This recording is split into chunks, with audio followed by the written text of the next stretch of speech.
ముందుగా ప్రతి ఒక్కరికి కూడా రథసప్తమి శుభాకాంక్షలు పవిత్రమైన అరసవల్లి సూర్యనారాయణ దేవాలయం దగ్గర నుంచి తెలియజేసుకుంటున్నాం.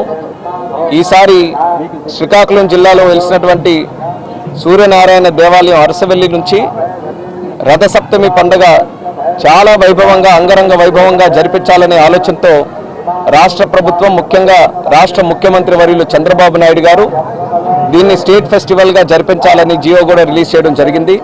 దానికి ప్రత్యేకమైనటువంటి ధన్యవాదాలు మా జిల్లా ప్రజల తరపున ముఖ్యమంత్రి గారికి తెలియజేసుకుంటున్నాం. ఆయన ఎప్పుడు కూడా జిల్లా అన్నా జిల్లాలో ముఖ్యంగా అరసవల్లి దేవాలయం అన్నా ఎంతో అభిమానం. ఈ ఆలయానికి ఉండేటటువంటి ప్రత్యేకతని ఆయన గుర్తించి రాష్ట్ర పండుగగా జరుపుకునే అవకాశం ఆయన కేటాయించడం జరిగింది.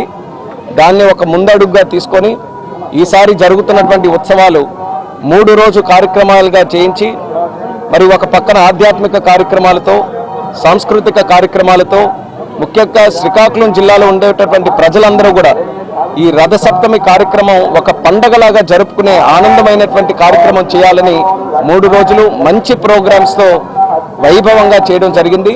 శ్రీకాకుళం జిల్లా చరిత్రలో ఎప్పుడు జరగని విధంగా ఈ యొక్క కార్యక్రమం చేయాలన్న ఆలోచనతో చాలా పగడ్బందీగా చేశాం. 2 రోజులు కూడా చాలా చక్కగా జరిగింది. ఈ 4వ తేదీ రథసప్తమి నాడు కూడా అంతే విజయవంతంగా జరగాలని మరొకసారి కోరుకుంటూ ప్రతి ఒక్కరికి కూడా రథసప్తమి సందర్భంగా శుభాకాంక్షలు కూడా తెలియజేసుకుంటున్నాను.